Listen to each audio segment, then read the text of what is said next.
And we do have one person online. Michael, I'm just checking in with you. Are you here just to listen, Michael, or would you like to make a public comment?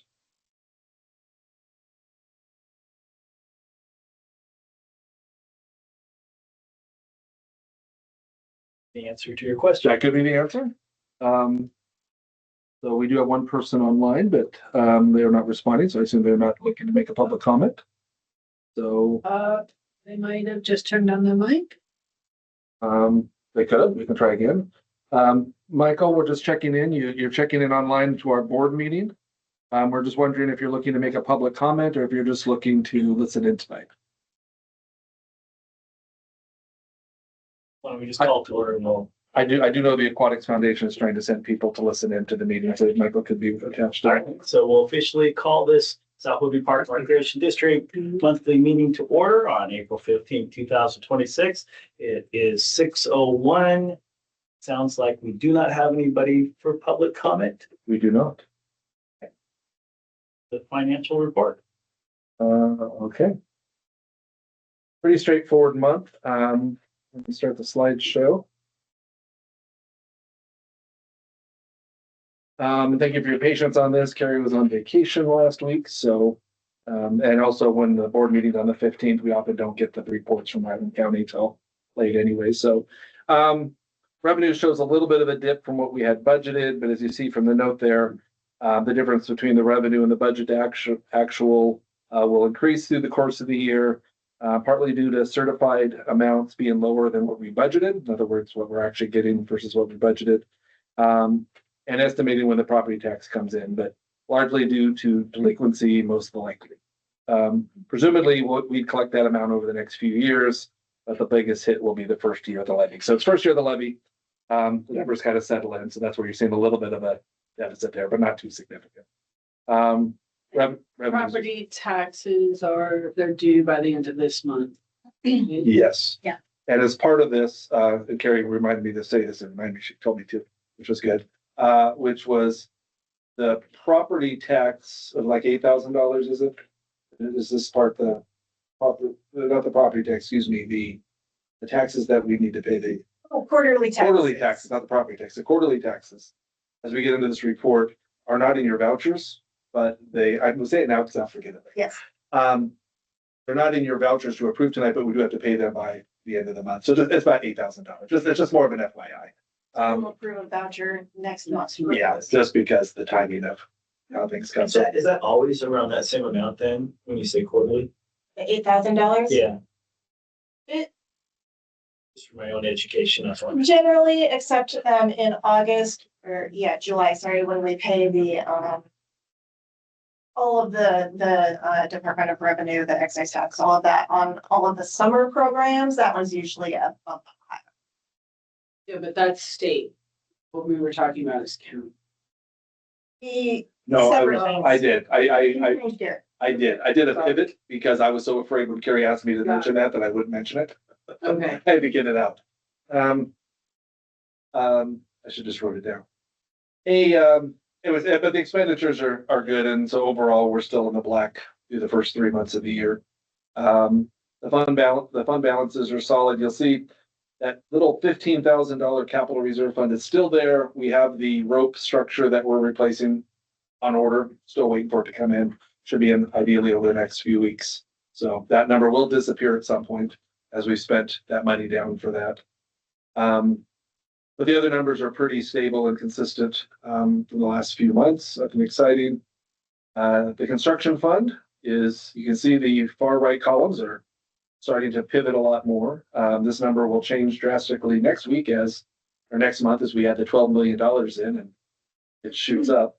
But you'll see we've cleared the $700,000 in interest, which is great.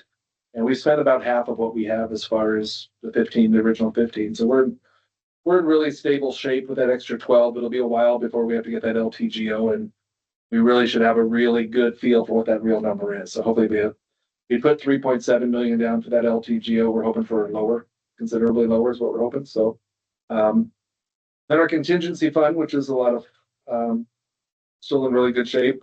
I mean, it was a $24 million project contract. So it was still almost $2.4 million in contingency. We're still at 10% and 7 months into the project and all the earthwork's been pretty much done. That's excellent. So we're stable there, knock on wood. Everything's looking good. The impacts on the contingency this month is they put a couple placeholders in the budget. One was where we're changing the conference room to offices, like we talked about last month. We're making an office space so we can all move over there. And that's gonna cost some money. We're gonna put a wall up and a door and some windows. And then the pump house is getting a makeover. Have you ever been, if you've never been in the pump house, you should do it before the makeover and see the before and after. You just have to open the door and let everything out before you, I did not. yeah, it's, so it's getting quite a makeover in a good way. Getting some new siding, it's getting, new insulation, new everything. It's gonna be sealed in a way that nothing will get in. Are we contracting that or is Now it's Lincoln will do this. Lincoln will do it? Get sorted out. Yes, it's in there. No, don't skip ahead. Oh, That is the financial report. Everything's doing pretty good right now. Any questions? All right, we can hop. I had a question just going into the profit and loss Okay, over that to was attached to it, and this might have been covered earlier. I was just kind of going through stuff. I was curious to see why health insurance. That seemed to be like a big difference between what was budgeted. and we're under. Is that what you said? Yeah. What are you talking about? It's because when we budget for the possibility of X amount of dependents. Okay. And so what you're seeing there is a lack of dependents. It really is a tricky thing when you hire someone because, we cover their dependents' healthcare and to a portion. And, someone has a few kids and wife and pretty soon. And so it's a cushion we put in just because you never know. You want to make sure we're covered. Wanted to. Thank you. Okay. Vouchers, just a few little things I caught to point out. Porta potties, this is the elementary school porta potty. We're removing that a little bit earlier than normal, but we're done. The youth soccer is really not using it right now. And I got an email from the porta potty gal last year that does this and says it's getting a whole lot of use because the construction guys are using it. And they've got their own, it's just farther down. Ours was closer. So I'm like, yeah, they're good. And so that got removed this week. So we'll stop paying that we'll bring it back sometime in the fall when youth soccer's back out there. Then looking for more yellow, there's only a couple things I think I highlighted here. Just two, because the other one was down here. The PSE bill at 1,100 was crazy. And we're still pretty sure, we're still looking into this. This is the temporary power. This isn't our power here. This is the power across the street, Right. which is powering one little trailer and the power tool sometimes that they use on site.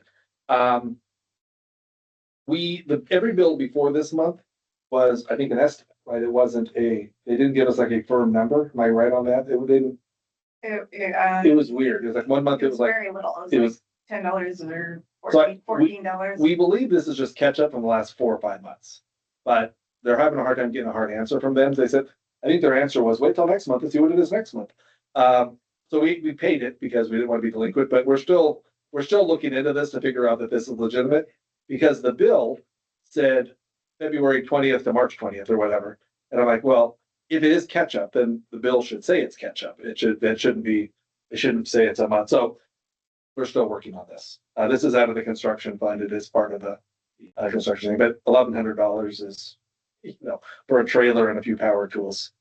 Doesn't sound right. So that was the other one that I caught, but. It was on my list. Oh, good. Thanks. Was there anything else on your list? Because my list is. I had two others. Okay.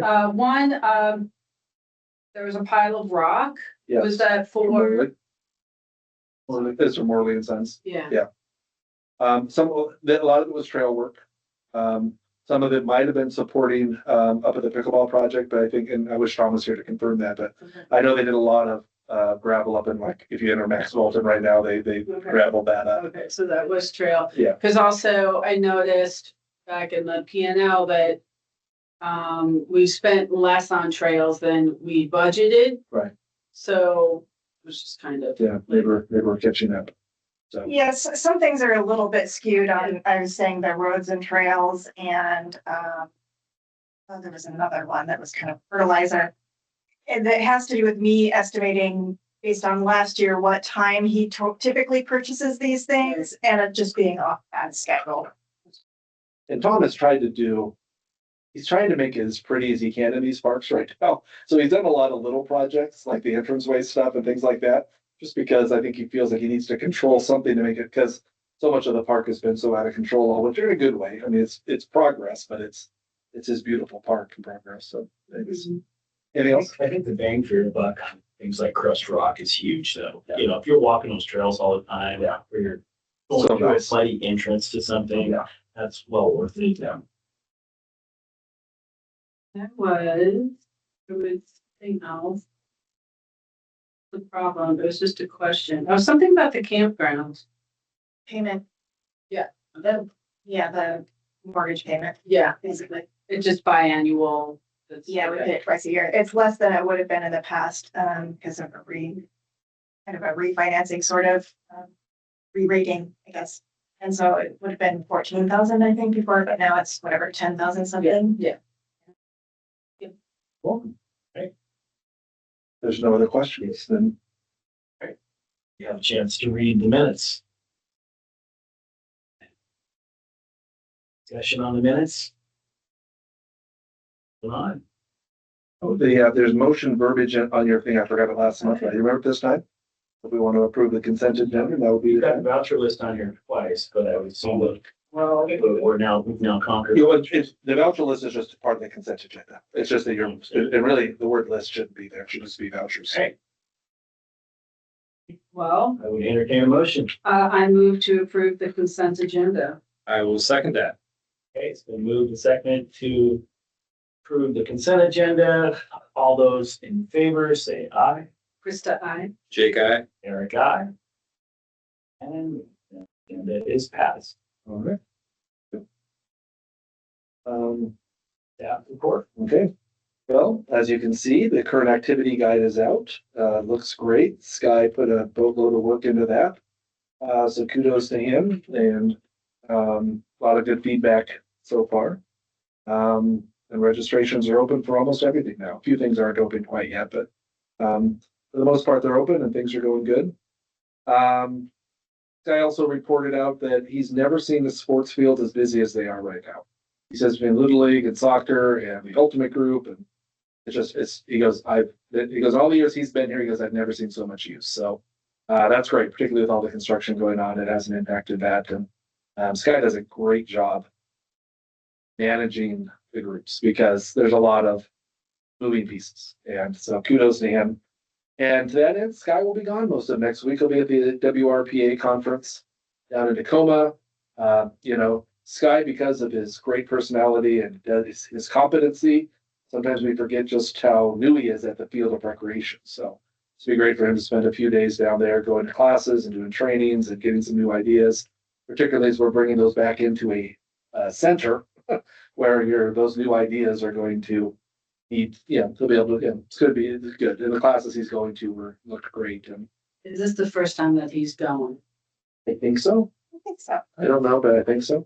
Certainly the first time since I've been here. Last year, WRPA tends to go every other year, Eastern Washington, Western Washington. So it's obviously a lot easier when it's Western Washington. So it's in Tacoma this year. So that's a lot easier to. So much like other organizations, are they national and then local as well? So this Yeah. one's statewide. I'll go to the national one in the fall, which is in Philadelphia this year. So it's similar that you do a lot of the trainings. For me, it's getting those SWPRD credits to keep my certification current, which is you go to those conferences, take all those classes, and you get all those credits, so you don't have to pay extra. So yeah, they're similar versions. Just the state one's a little bit more smaller, but it's also a little more. I'm a huge advocate of that professional development because it's life changing for a lot of people. Yeah. If they embrace the conference in the right way, I mean, it is well worth it.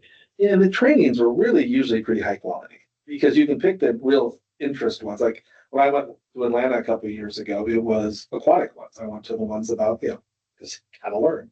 So you usually pick, there's usually enough selection that you can look and say, oh, this is something that I want to work on.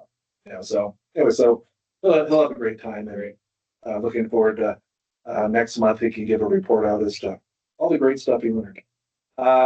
My stuff, we are obviously working, as I kind of implied, staff are working on getting the park back in shape for the, oh, this is Tom's, not mine. Getting the park back in shape from the ongoing construction in the winter. We had a large willow tree followed by the kiosk at Lone Lake. Opens up the view. You know, so it is what it is, but fortunately it didn't hurt the kiosk. The staff had to go up their chainsaw. And then this morning's breaking news, I mean, I'll show you the visual, is the backstop at Field 1. And you can see how indented it is right now. So unfortunately, the Little League banners worked as a sail last night.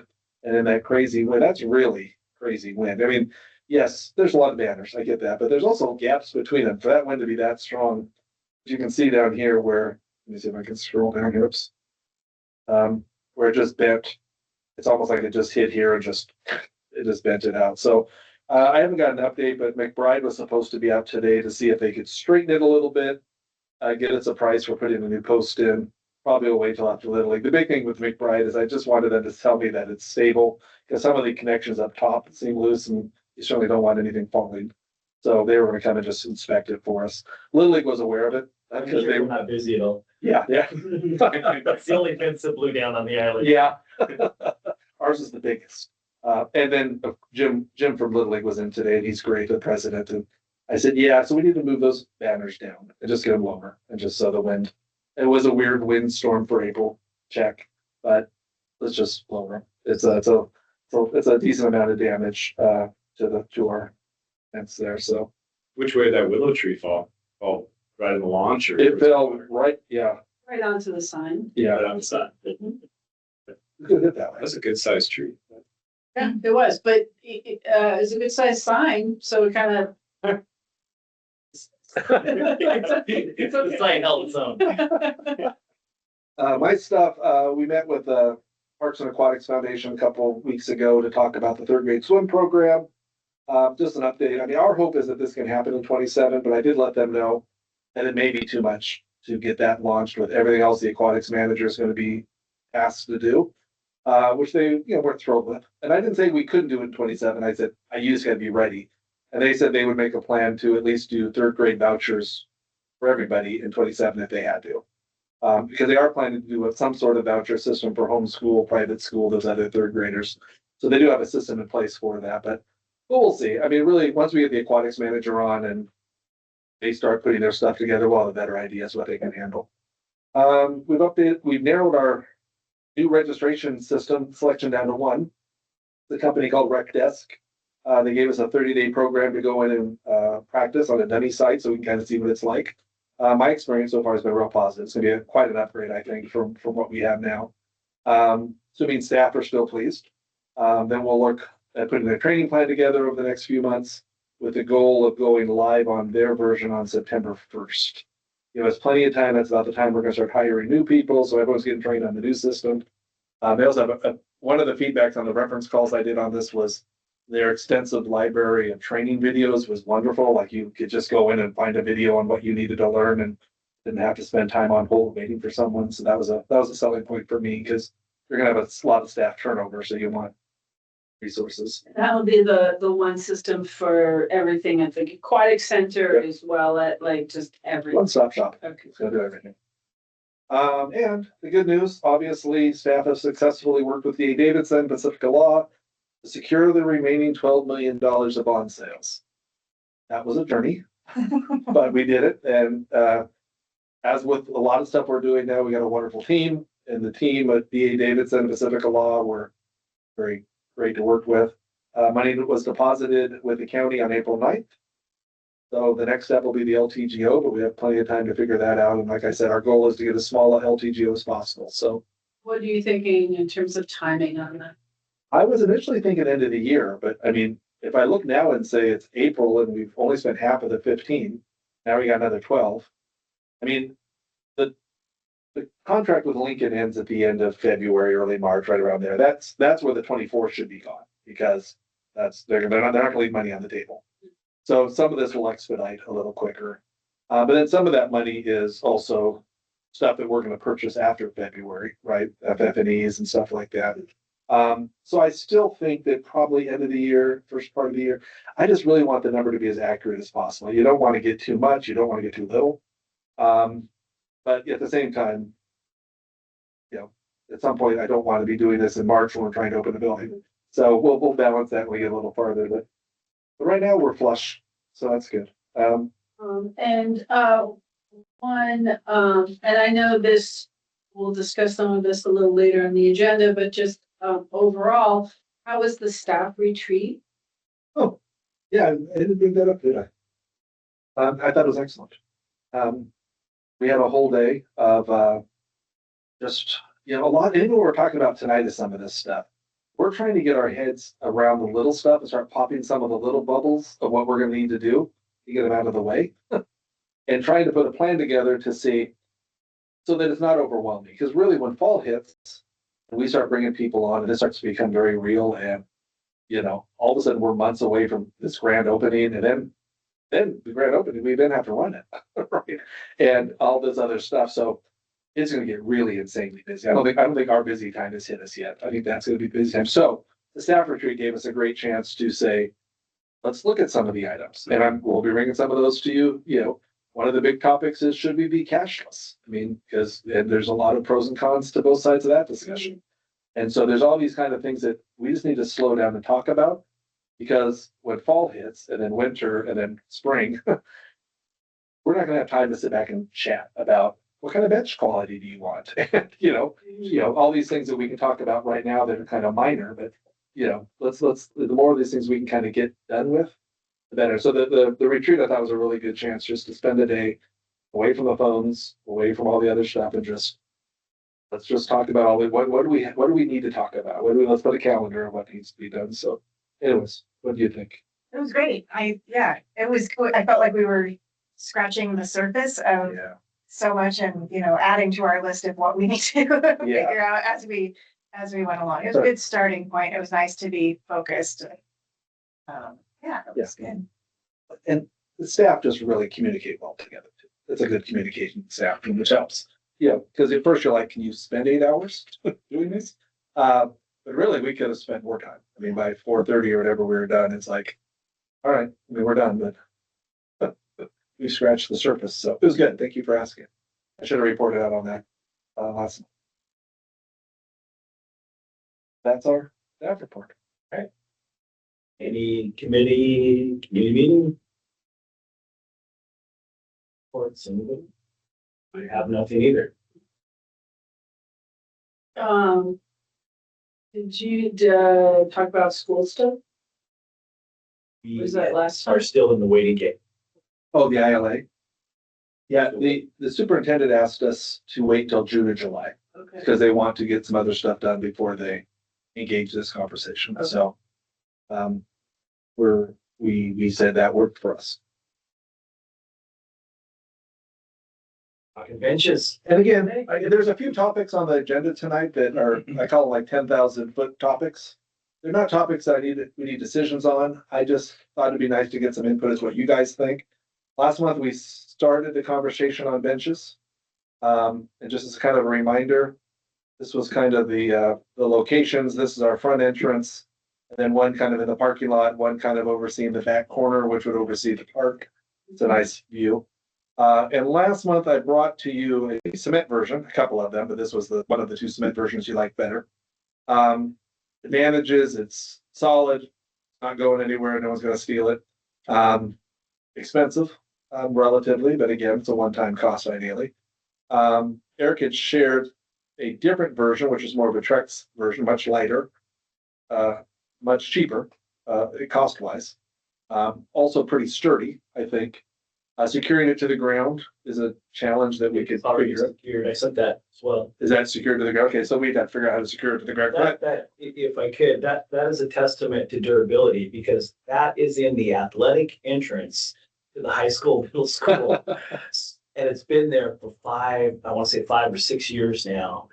That thing looks as new as when they put it in. So you gotta keep in mind, that gets every bit of weather it'll get more use there than the pool will ever get. People standing on it, people jumping on it, and I actually like the way it looks. It just is much more comfortable looking. And if you look at the top there, that's a benefit, Gene Gassner, and It's like a dedication. a dedication, correct. It has Memorial. that space, which I thought was pretty slick, whether you decide to use it or not. You could always retrofit it later on. Does it bother you that it's not centered? Because my OCD. Yeah, I know. Well, it was my camera take. Oh, It could there have you been go. my photo. It There you probably is centered. I'm not exactly the best at that, but you can't tell from the picture. I did send it to Brian, but there's little brackets that connect to the cement, and so you could, if you needed to have it repaired or something, you could pull it up. But that thing goes nowhere. And there's, like I said, it's a testament to durability. And the third option, and so those are two solid options. The third option Is would, that covered or? No, is there, No, no, it's like not there. It isn't. Yeah. It's Well, not- it's there's kind of no- covered, but it still gets the weather. It's got the eave. and the third kind of option would be a metal bench. Pretty common in a park setting, that particularly an entrance setting like that. That's what I thought. Yeah, it is cold, but it's functional. Yeah. Probably warmer than the cement bench though, maybe. I don't know. And there's a couple thoughts. One is which what do you like? And two, there's three different kind of locations. You know, the back patio is just really kind of a casual thing. Which one do you think would you want in your entranceway? Because the way the entrance to the pool works is the door is, as you're walking towards it, flush left. So you've got a big space to the right. So it's a natural spot to put a bench for people to wait for their ride or whatever, right? It wouldn't make sense to me not to put a bench there because it just seems like the logical spot. I think that's kind of my question with all of these. I understand you're looking for an aesthetic, but like how many people can, like, that's what I don't get from the photo. These are all 6 foot. The pricing I'm Okay, giving you they're are all all, six. they're all 6 foot. The only, okay, so Sorry. with that in mind, the only thing drawback to this design Uh-huh. are those arms. In that's gonna limit, that could limit how many people can fit on, right? Like the more open concept of the cement, of the concrete, right? Like somebody can kind of sit on the end and look out this way and like it just allows, I think, for a little more creative use of the bench. Yeah. And also accommodates some different sized and shaped people. Interesting. That's the only, that's what I think is going for that. I like the material of the tracks and I agree that in some respects it's more attractive and I think that material also would be warmer, both physically and emotionally, but having those arms, I think are somewhat limiting. Interesting.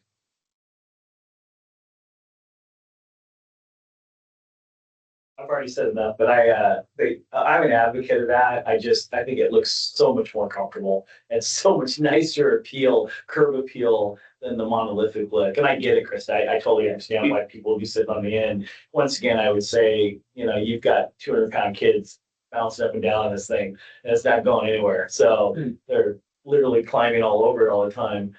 And the color drew me too. And once again, I just think looking at that pool design and the aesthetics, that kind of softer brown it's just a nice cool color. I forgot to include it. I did have the color charts. I don't know if I put those in your board. No, you did. Oh, did I? Okay. Yeah. I kind of like that brown color.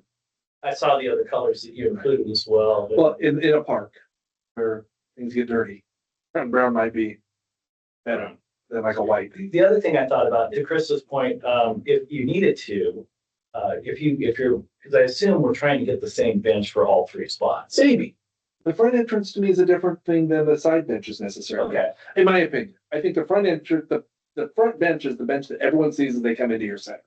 It's a little different than ones off to the side that are a little more subtle. We could make a decision that says this is the entrance bench because we want it to be look good, look sharp, whatever that is.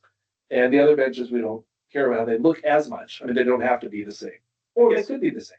I guess my thought on that was just maintenance wise, when you have the same bench, it's just easier to get replacement and or. Tom likes, and Tom likes you point, thinking what I was gonna say, you find out that you need more seating. Well, maybe the other bench isn't getting any use at all, and now we move it and add it to create more seating where needed. In any of the spots, any of those three spots. Yeah, because the trucks would certainly have to be bolted down wherever it is, because it's an easy thing to pick up and pop in a truck. Yeah. And it'd be the metal one too, probably. I mean, that you couldn't lift the cement up easy. And, you know, And how easy is it gonna be to secure one out in the parking lot? Is it gonna be out of That, concrete pad? once again, I don't know if you have them still, Brian, what I sent you, it's actually bolted to the concrete. this is the one you sent me. Yeah, there's clips and it's pretty cool, because that was my thought too, Jake, is when I think Trex, I'm thinking, okay, this is lighter. Then when I started looking at it, I'm like, this thing is sturdy. Oh, I wonder it's still here. I meant out in the parking lot, is there gonna be a good spot to bolt? That's That's where Yeah, yeah. vehicles and pickup trucks could be to. I guess the point being, it could be connected to anything on the ground, is what I'm saying. It's made to be bolted down, so somebody doesn't walk away with it. And the picture probably doesn't do it justice. You guys should go by and check it out. That's what I was thinking. I'd like to see it. So, Yeah, Tom's input was that he could figure out how to secure a truck's bench. Tom likes the cement, but Tom's thinking that someone's gonna lift it. I also thinking about graffiti and things like that, I think this is less likely to get tagged than that big pallet of the cement pellet, you know? I would- Because that just seems like something you'd want to write on if you were a kid. The cement thing would be easier to remove graffiti from though, yeah. Oh, interesting. the what? The cement. The big concrete one or whatever it is. I mean, I can even see like a little kid waiting with his mom with crayons and the mom turns her back. That gets big cement. High school, middle school. Yeah. I don't want to beat a dead horse, but honestly, if you saw how many kids are in that area, that's the only entrance to the school right now. And so it's getting little kids, big kids. Would it be? That powder coated steel one, is that different colors as well? Yes, yeah, they all could be. Oh, you can. I mean, these are what we had at my old place, something like this. Yeah, it was fine. It was, yeah, senior set. I could look, if Trex is kind of the material we like, I could look at the various options of this, maybe some without arms, I can bring that back. There's no rush on this. This is like I said, this is a small little side topic, but if we like the Trex as a material, that's something I can do a little research into. Wouldn't take too hard to find to see if there's other versions of this quality that, you know, may give different options. Okay. It was nice to hear Eric's take, because that one I kind of ruled out because it looked, just lighter than the other ones, and couldn't see where you could bolt it down. So I kind of like the looks of the metal and concrete for not being able to walk away with it. But hearing Eric talk about the Trex, I'm not going to lose sleep on any one of those. They're bench. They're all 6 feet. Well, if we're gonna ask people if they want to put a dedication plaque on something too, 600 is a lot nicer number, and the shipping won't be nearly as much because it's a lot lighter. Yeah. I think Jake, you go over, and just hop on that bench and just jump on it and just Check it out. let us know how it I goes. remember seeing it. Yeah, it looked Yeah, nice. you can Go jump to the on nut that. crack. You go cameras on that part of the school, is there? Yeah, right. It's been jumped on. I can guarantee. Yeah. Okay. There's a spot that we could probably secure to in the parking lot. Yeah, we can make one if we had to. Maybe you had to put a little, yeah. Same thing with that back patio. Tom said that wouldn't be a problem. I asked Tom about that because because when I went on the Trek site, I didn't see brackets for the bottom. Tom was thinking we could shipping that up. Because that's the biggest thing is you don't want someone walking away. It's a nice thing It's for. kind of hard to tell from the picture, but the legs are actually bigger than it looks. So like I said, that's my bad photography skills. I just took a quick shot, but the bottom of the Jake's like this. So it has an L bracket that goes all the way about this far and then bolted into the concrete. Nice. Otherwise, a high school kid would have, a long time ago, yeah. would have walked off. Well, I don't want this to end up in our pool either. Yeah. I'll go take a peek after the meeting. So, okay, I mean, that's, if Trex is a material we like, then I'll do a little more research and we'll bring it back. Like I said, that's impressive. Yeah. Yeah. If you get it into your truck, What are we're those, going with what are cement. those two doing over there? We're with Park and Rec. No, you're not. No, you're not. That sounds like a challenge. That'll win over the superintendent. Yeah. Challenge. How do you make a friend? Okay, thank you. That's the kind of input I was looking for. That helps me narrow it down.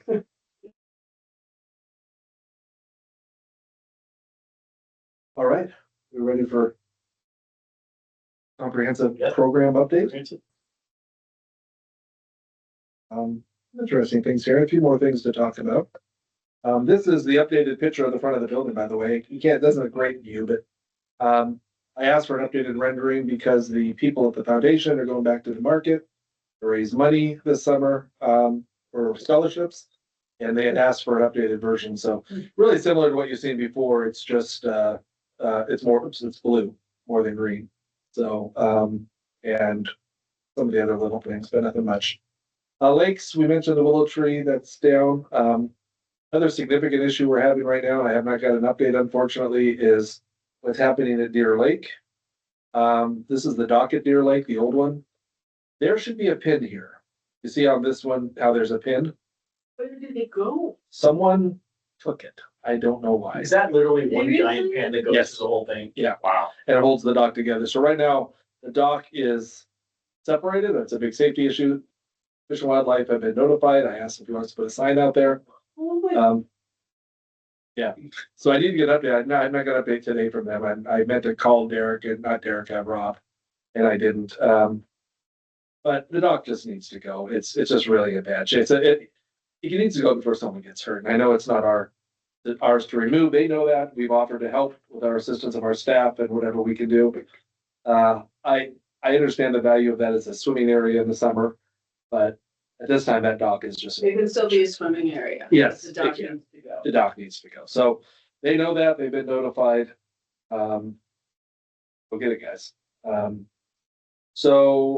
Lots of pool updates. Tomorrow, the concrete pour into the pools. So the pools are gonna get concrete. They're gonna look like pools pretty soon. And then May 5th, a couple weeks, the new water silo construction begins. Baker Silo is gonna start putting together a new 100,000 gallon tank. May 14th, the structural steel starts to go up around the edges, and then by June 5th, the CLT, which is the roofing, is gonna start being in place, so real soon, that's gonna look like a building.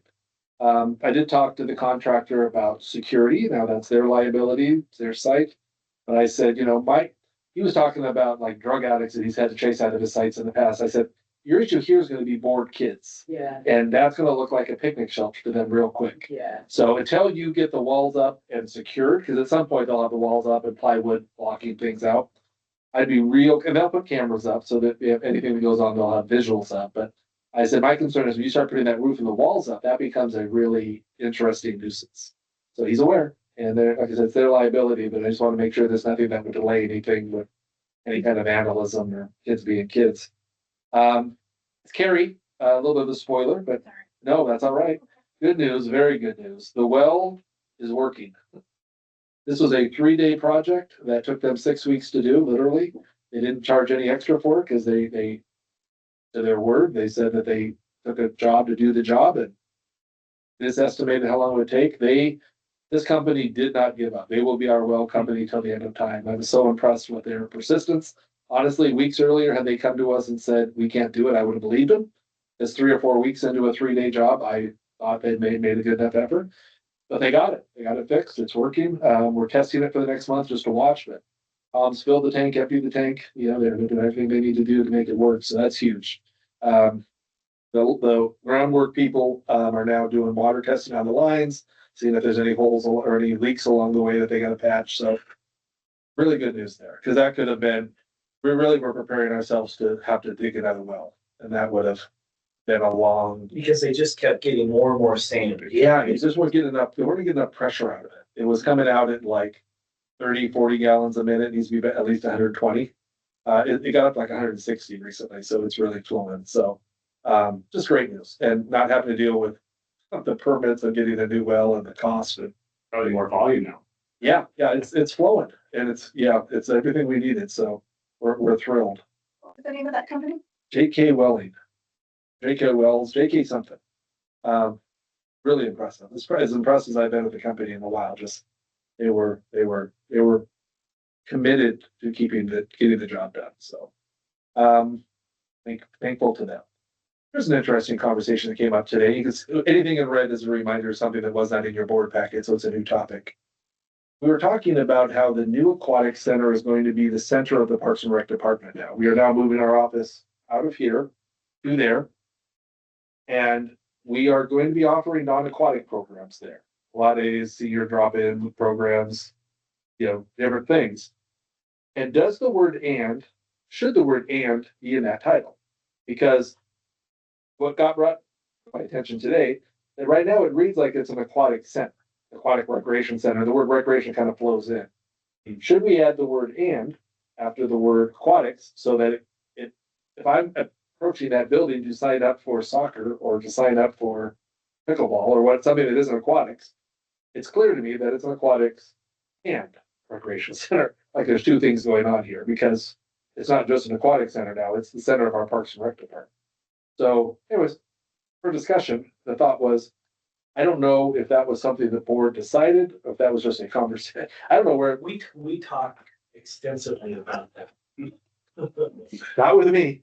Not We did, because I remember going back and forth about what we were actually going to call it, and that very thing, that if you're running Park and Rec out of the aquatic center, then you share the name, do you call it one thing? And then we also talked about the confusing part for people, period. So a local islander is gonna know this, somebody who's off island or new, how do they know that this is where Park and Rec is located? Yes. So I thought we had landed on something like what you're talking about, where you have an "and," so it is describing the fact that Park and Rec is working out of there. That's where I thought we landed. But then again, at the time, and I know Chris is shaking her head, we also, you guys were also here. So we didn't know there was gonna be a change, or we were over there, actually. We had an improved office. So this conversation happened before me. Time period. The name came about before we made that decision when this plan was at its most stripped down version. So there weren't gonna be Pilates class, we were still trying to figure out, are we even gonna have Trying to get a pool. multi-purpose rooms, right? Right. The offices hadn't been added yet, so when we made the decision to call it the Aquatics Recreation Center, that's because that's all that was going on in there. Right. So things have changed. Yeah. So just to give us kudos for the decision that we made then, but also acknowledge that circumstances have changed and it makes sense to revisit. Yes. And this is something that, because signage is starting to get ordered and Right. things like that, So we probably one need to revisit soon. One question, even though there now will be recreation within the center, and I know I'm getting way ahead of things, but if there were to be an addition, Phase two, phase two, that would include recreation. even more reason to call the recreation. Yeah, right, Or even the basketball courts that I think we're gonna talk about right, tonight. right. So I think it makes sense to expand. Yeah, I do too. Yeah, I like it with the "and." I think it would erase questions that someone could have. Yeah. Let's go into a pool to sign up for Magic Camp, right? I mean, those are the questions that, when we were gonna be separate over here, and I kind of maybe could have separated the registration, you could have made this your administration offices, but it did change my thinking when we got into the conversation today. It's like, people need to see that as the Parks and Rec building and the pool, right? Because it is the Parks and Rec building. So, I mean, I can just simply add the "and" we can move on with our life. And I don't know, I mean, there's three of Are you you. saying "and" or? Ampersand or. Is it aquatics or aquatic? No, I guess it would be aquatic Yes, yeah. and So recreation. it'd be the South would be, Okay. I left the South would be portion out, so it'd be the South would be aquatics and recreation center. So we'd be adding the S and the and. Because I don't think it's accurate. I don't think it's what the building is. As we're talking about expanding programs, phase two, even what's going on there now. I mean, I'm charging Sky pretty seriously about filling those rooms and getting, if it senior bridge days and, you know, we talk about Pilates, yoga, meetings, all the things that you just want, there's not much. Let's maximize that space and give it to a lot of people and get it used. And that's not aquatic stuff. So I think. I think more importantly than that isn't just directing people the right way. Yeah. Right. You walk up and you're like, what's that building? Oh, I think it changes the vibe. Okay. Well, I'm just gonna change it. I'm doing a motion. You guys make a motion. We'll have to move the sign at Maxwell, and it'll say the offices are up on the right. It'll be finally true. We've been talking about our road signs that kind of change. I don't think so. I think, I don't, because I think I'm just, you guys will see You more. want to make the and motion or the and? Or how about N apostrophe? As long as nobody thinks that we've gone rogue later on. We're recording. In the record.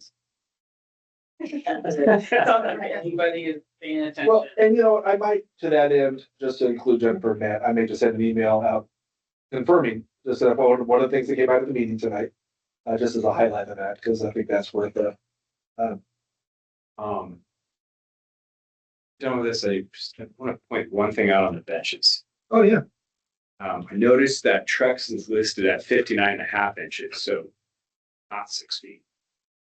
Oh. I was just looking at, I thought it was that, and I'm looking at the diagram right now, so I don't know if there's an option for a 6, but it is basically a 5. I saw one that was 6, because I tried to do the pricing I gave the 600, 1800, 1250. I tried to make them all 6 foot. Hope I didn't see 59.5. I think that was 6 foot. I'm better at math than that. Yeah, this one is definitely the 5 foot here. And the picture might be different than what the price was I said, but I'll look. I'll bring back more options. So thank you. I could have missed that. Or might take maybe to school. See. I got one in my truck. I'll throw it across there. I don't miss much, but occasionally. Harry's laughing over here. Thank you. And then just so you guys know, kind of our hiring plan for the pool was getting close. So the plan now is to open up the HR manager position first, because that person's going to be pivotal in doing a lot of the hiring. We're going to open that in August. The hope is you open it 1 month and you can offer it the next year. So HR manager, the goal is to open that position in August, hire in September. Ideally, the aquatic manager a month later. We're kind of stacking them one after another. HR manager open in August, aquatics manager open in September, facility coordinator open in October. And then the rest of the full-time positions we'll look at the first of the year. HR position is that a pool related or rep related or just totally HR? It's the Because whole you can't department. get that special. No. I think we're small enough that one will be. Yeah, I guess that was my question, like it's HR for park recreation. Yeah. Cool. Yeah, it'll be everything. That person's gonna have, we're bringing them on an assistant too, 'cause that person's gonna have with the onboarding, the trainings, ending with the aquatics manager, those two positions in particular are going to be creating something from scratch in some ways. And we have obviously HR policies and things here, but it's gonna be at a whole nother level. This person's gonna come in on. So it's an exciting thing. If you like to build and create and both those positions kind of have that element to it. So that's why we're bringing them on early, because they're gonna have a lot of stuff to put together before we ever get started. So I don't think you get a lot of applicants because that's a ground level entry, it's pretty cool. Yeah. yeah, the HR person is the most often, I think of all the, on that one, I think, we'll give you the applicants. The aquatics manager and the facility person, you gotta find the right person, and that's, it's a great position. It's just the challenge of being here. And, trying to see someone who's qualified and yada, yada. But that's good. And then custodial contract will go out in May, or about that same time. So, that's part of what we did at the staff retreat was kind of set this all up. Like, hey, when do we want this person? That fine line between we need the person here, there's a lot to do, but is there 40 hours a week to do for however many months till we get there? Because, What are some of the other full-time positions? At some point, probably about the time we hire the HR manager, is about the time that I'd like to talk about the deputy director position. And then that would potentially open up another position. That's one of them. We have an aquatics coordinator position, who's the number 2 person for the aquatics person. We have a front desk lead, which is basically an administrative assistant position, but it's coordinating and scheduling the front desk. And then we've got the HR administrative assistant, which will help them. And then we're going to, and we haven't, this decision hasn't been made yet. We're either going to hire another part-time recreation person or make our part-time person a full-time, because Sky is going to overtake all the IT. So to support him, we're either going to add a second and really I'm waiting for him to make a decision on that. We haven't decided yet. I think that's all the other full-time positions. And then obviously the boatload of. That second recreation position, would that encompass pool and other recreation? No, that would just be recreation, recreation. right? Yeah, that would just be so Sky has the bandwidth, no pun intended, to do the IT stuff. So, and we're also going to, I think we might have found someone to contract as another support person with IT, just so, the IT stuff, particularly early on, is going to be a lot. So we're looking for a little support in those first 6 months to kind of, just get everything settled. And I think we found that person. We haven't got that nailed down yet. We'll bring it to you when we do. So everything's, the framework's in place. I think is a good way to put it. So, and then this week's pictures, you can see next week's gonna be a lot more next month with we're gonna have a lot more interesting pictures. And then one final time, kudos to the well guys. Guys that wouldn't give up. So appreciate them. So that is the comprehensive plan report. The categories. And then with the fee categories, the goal of this is not to get into the weeds of how much we should cost and charge. And people are dying to know this. The most popular question we get is, how much is this all going to cost? And it just wouldn't be fair to tell them a price now, because we're still over a year away from opening. But we do have a plan in place to go out this summer and start the framework of actually getting real prices. And I just want to give you guys an opportunity. If you don't have a lot of strong opinions, then it's fine, to kind of talk about the kind of structure or fees we should look at. And what I did, and you'll see that, and you saw that in your packet, of other companies or other pools, and kind of what discounts they gave, what kind of. What's that? Oh, luck. Oh. I black. Yes. Yeah. Oh, there we go. Here. Rotate this picture a little bit. But let me shrink it a little bit too, because I think it'll be easier to see it. And so I just looked at all the local pools, and this is a very just, gosh, all right. You just got a mind of its own. We'll get there. There we go. And I said, okay, what kind of discounts do you get? Let's start there. What are your, you get deals on? So resident rate, that's a pretty common one, especially if it's a taxpayer funded facility. You give a rate for seniors, you give a rate for youth, you give a rate for military, you give a rate for the disabled. And then what kind of passes do you do? Because that's a big question we're gonna have. Do you do punch cards, monthly passes, quarterly passes, every 6 months, every annual? If you do an annual pass, what happens if they want to cancel that? Because those things we'll get into. Those are the weeds. We don't need to get into the weeds tonight. I kind of just wanted to get feedback, like, is there something here like, oh yeah, we definitely have to have military rate, or we definitely don't need to have, that. So anything that jumps out. So I'm just asking for just preliminary thoughts is all I'm thinking here.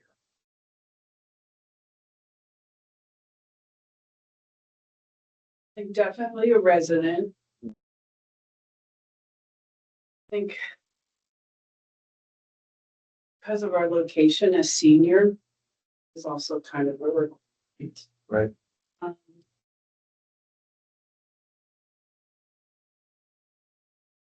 I'm gonna advocate for, as a kid who grew up not knowing how to swim and having access to pools, that's where you spend your summer.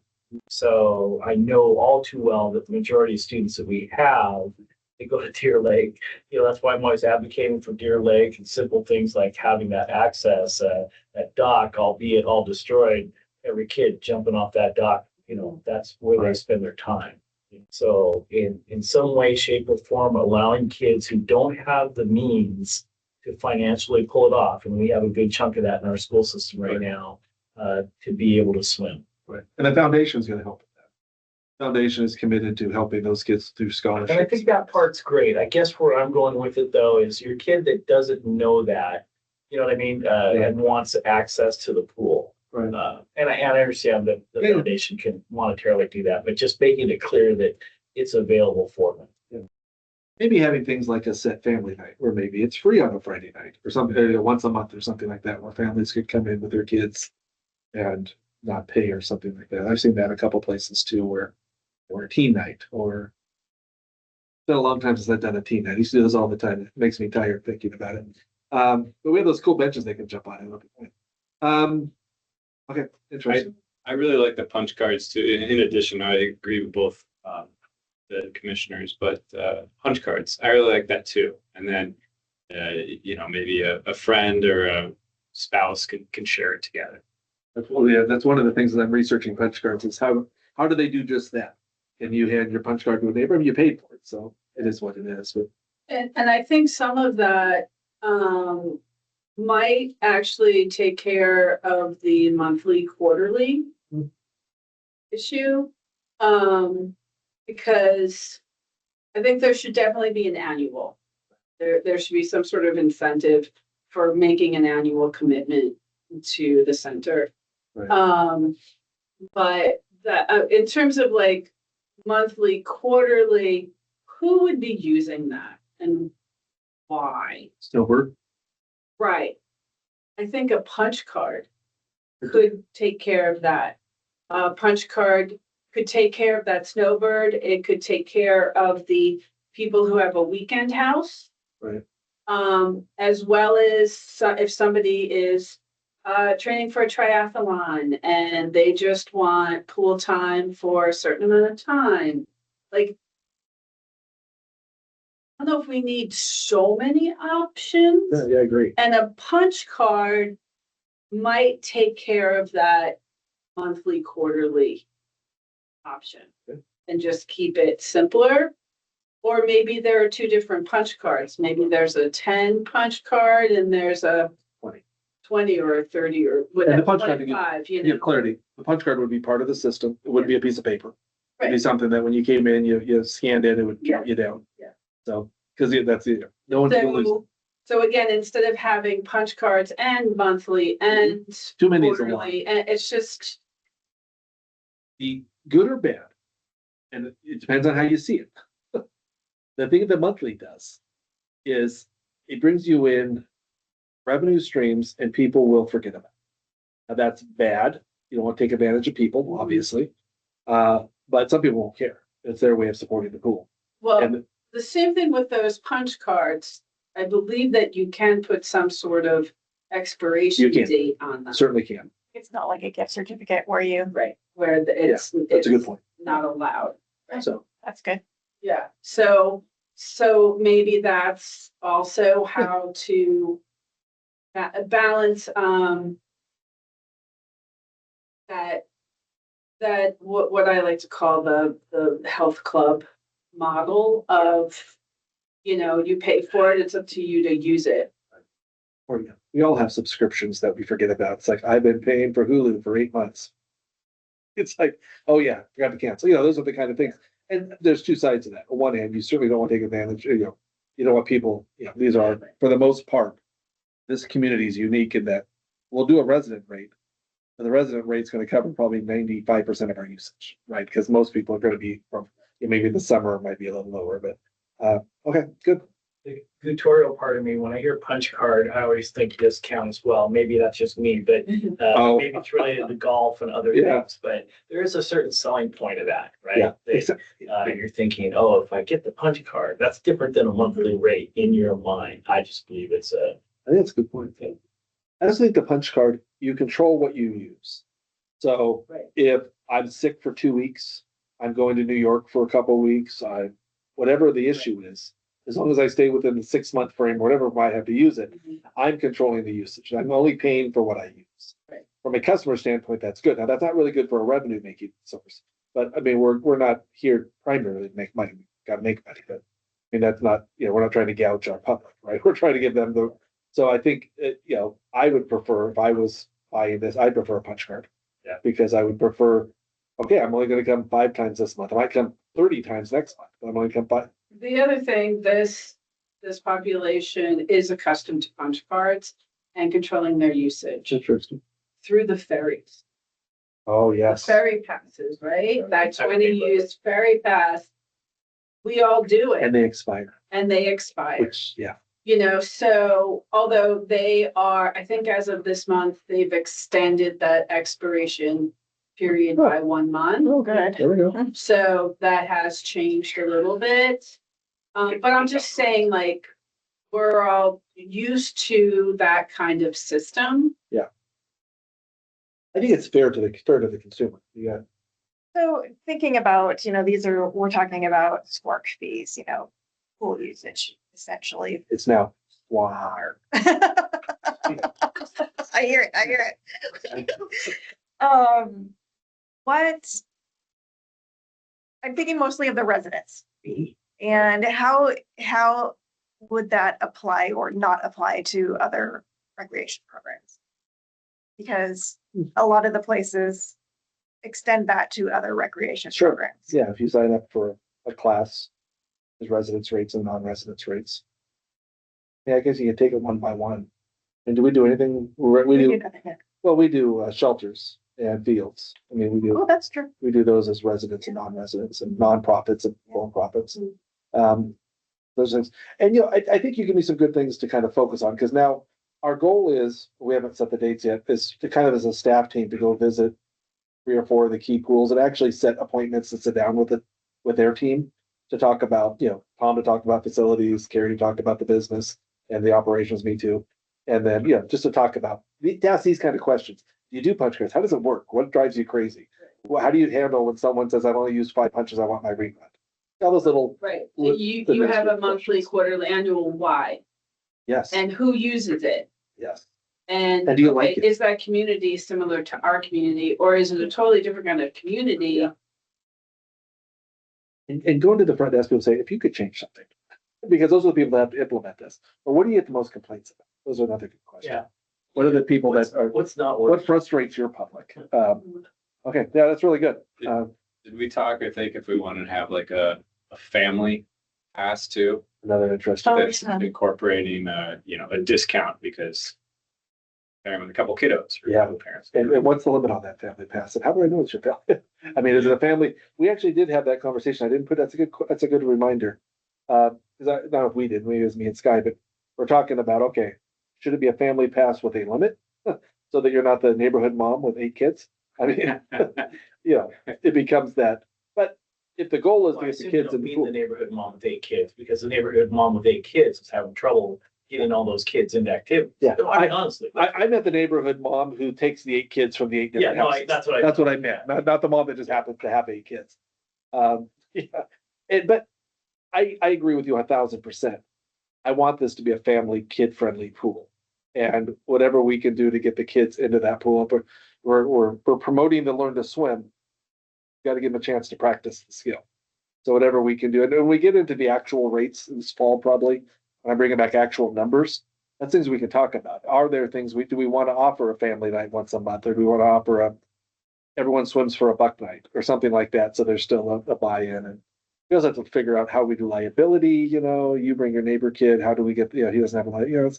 There's a lot of little things we've got to figure out. But in the scope of things, getting that pool full of kids, particularly because in the time the kids can be there is the time we're most likely going to have the most abundant lifeguarding, right? Because you're going to have a lot of high school kids, hopefully, and things like that. So, should be the easiest to staff and to go. So, okay, interesting. Any other thoughts on the categories, though? Your comments have been excellent, and I appreciate them.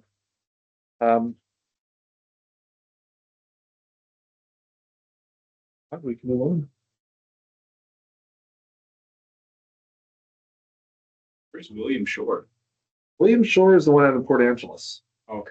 It's the one that our architect team designed and worked on before they came here. It's one a lot of people go to for council, for lack of a better way to put it. At least they, yeah. Okay. Shall we move on?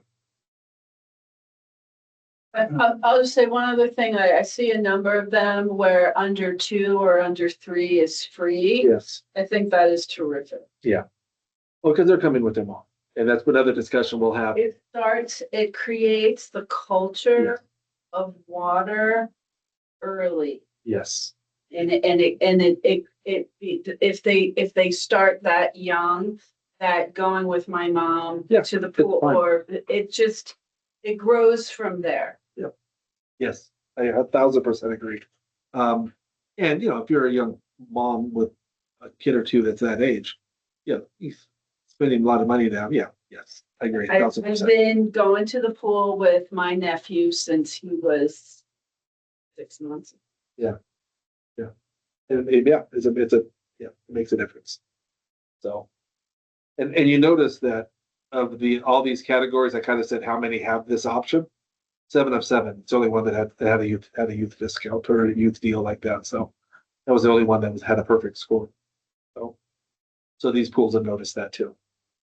For that, I gotta reorientate here for a second. If we are assuming we're ready to move on, Yes, Turn the laptop sideways. I can also do that. I thought it was just my computer. No, it's I'm looking at them like this. We are ready to talk about RCO grants? Yeah. Okay. Mentioned last month, staff have cautiously been looking at options to engage the 2026 RCO grant cycle nervously because again, we're so overwhelmed with different things right now. Overwhelmed is the wrong way to put it. We're very busy with different things right now. And to add another big thing scares me. But we did vet various ideas, talked to different things, looked at different options, came up with 2 that we thought fit our comprehensive plan and the staff could handle. And we'll talk about both a little bit. The first was to add more basketball courts to our parks. I've said before, we have the only decent outdoor court south of Oak Harbor, and that's crazy to me. And it's a single court. We looked at locations. We determined 2 options that could work. I'll show you those in a second. But they won't work with RCO for different reasons. And I'll talk about that too. So I'm going to skip the basketball thing to get to what I think we can do if you're agreeable. There's a youth athletic facilities grant. And what we're looking at is replacing all the backstops. Now, how perfect. One of our backstops just got completely thrashed last. But even before this, they're 20 plus years old. Tom took me on a tour of them and showed me the seams ripping in several places on them. He also is looking as part of this grant to do some fencing work at the sports complex, fencing in the new parking lot, fencing along the drain line, putting fencing on both sides of field 4, one on the parking lot side, which would have entrances so people could still walk down there, and one along the drain field on the back side.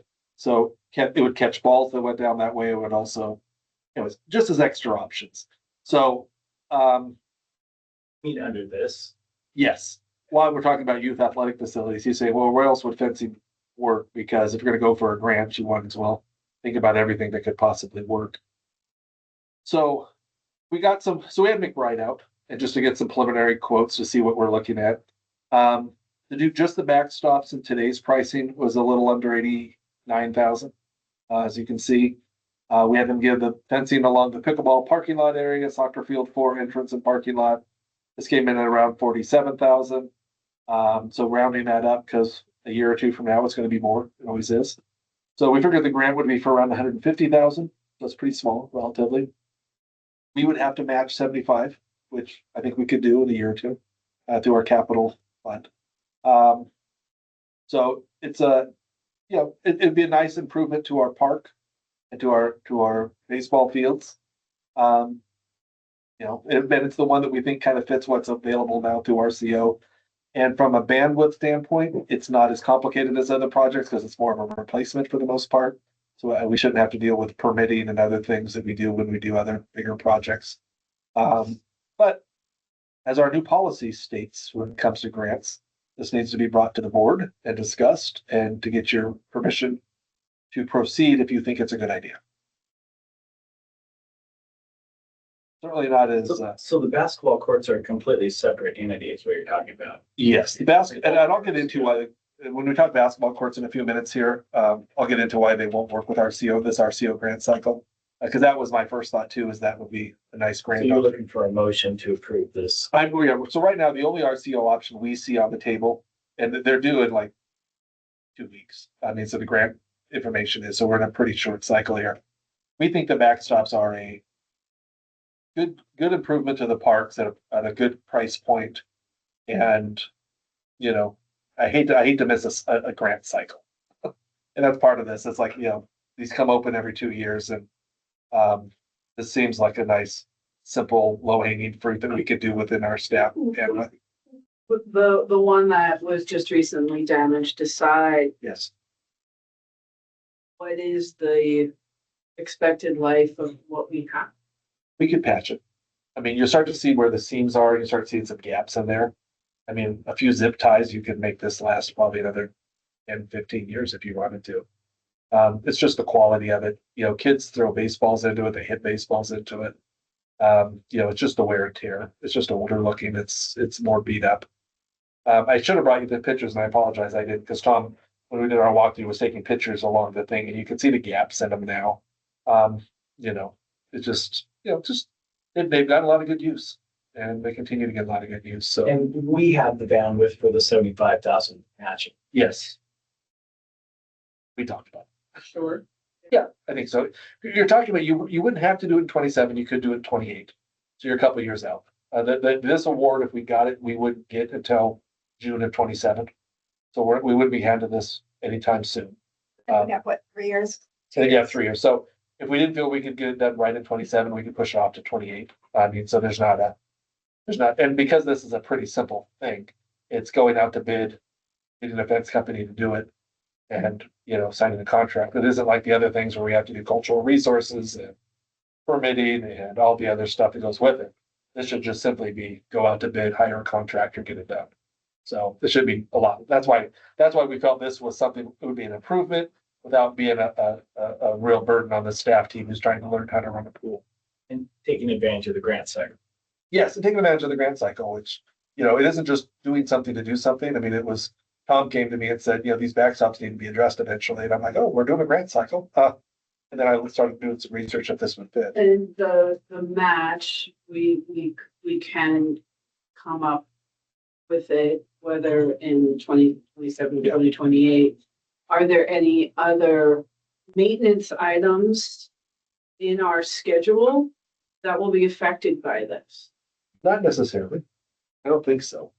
That Carrie's pulling it up now.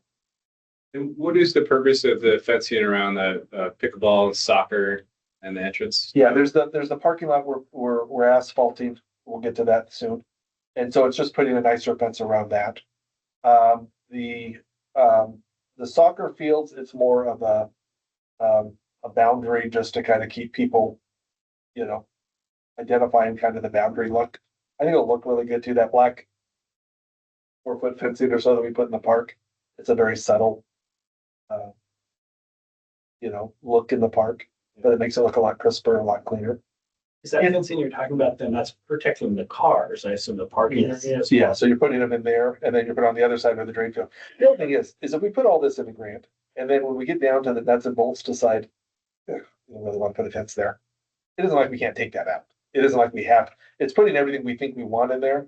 And then when we go to actually do the work, if the board has any issues with that, we can always discuss that. So anyways, Carrie's got the capital budget pulled up. So as far as 27 go, I mean, so we have things slated for those years Right. already. So replacing the Dodge Ram the dump truck, floor machine, the turnaround paving. So we have a few capital projects in that way already. And then we were also going to be building up our reserves, right? Beginning cash. So I think it would mean there's so much uncertainty about how much revenue we're really going to bring in the Yeah. the pool. It's It's hard to know, but I feel like we could find a way to find it. I'm also completely fine if you guys don't want to do this. But I'm not here advocating saying we got to get this done. I'm saying this is something I think would be an improvement.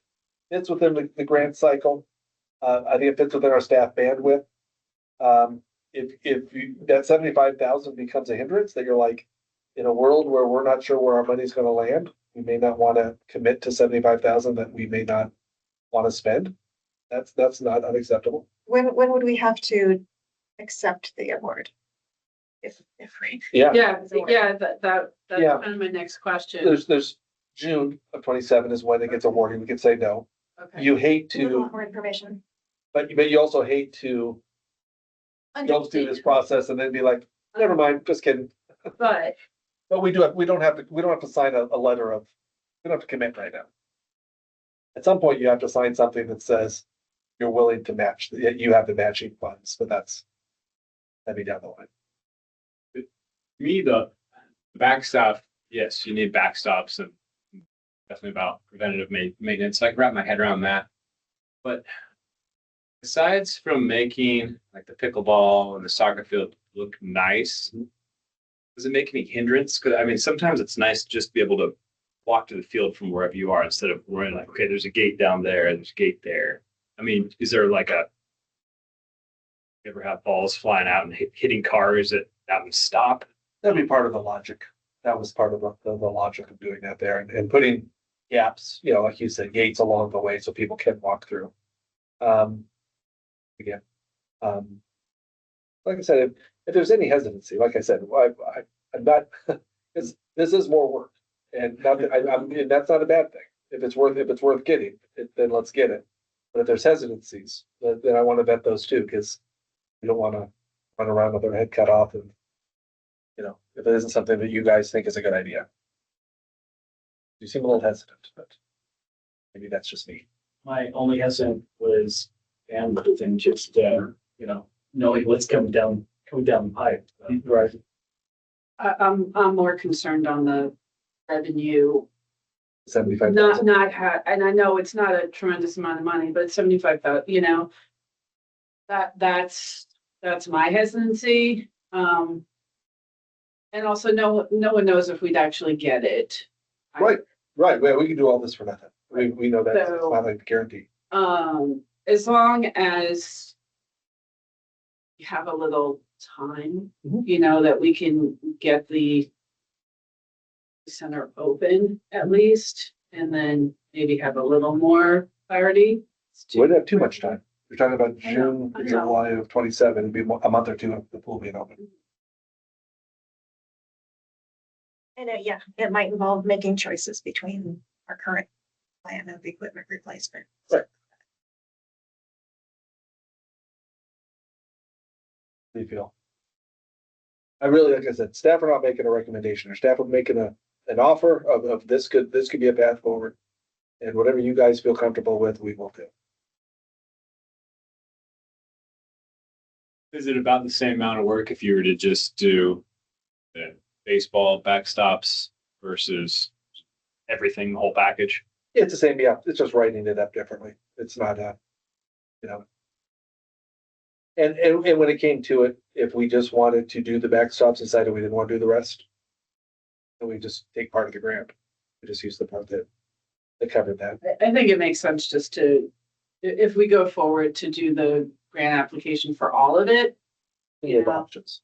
and if we decide, okay, we're just gonna do the backstops, it's. Yeah.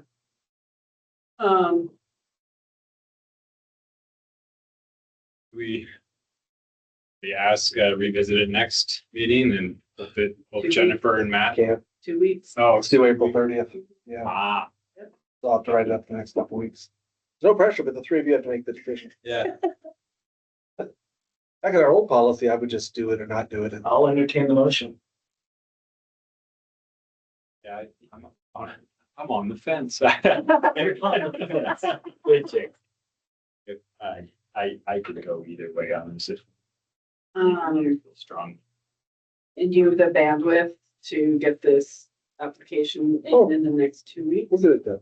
I will say the other thing to throw out, you're talking about $75,000.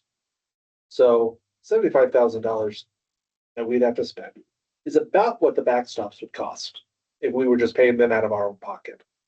So the other thing to think That's is you true. could say to yourself, you could make the decision, again, just I feel hesitancy, I'm just gonna throw this out, to say, put in the capital budget as something just like we do Tom's mowers and other things as a replacement item, and let's not deal with the grant cycle, let's just deal with let's just put it in our budget and figure it out later when we know if we've got the revenue and the money coming into the pool at a level that's the other option, is that this isn't like an emergency issue, but that we do have to fix that pole, but the rest of it isn't an emergency. Like I said, so I don't want you to feel like there's pressure or expectation, I understand, but we'll get it done if you guys. the affection for the backstops on the baseball fields. On the staff, I get that. So I want to recognize that in some way. And if we're gonna do that, might as well do it for everything. And have options.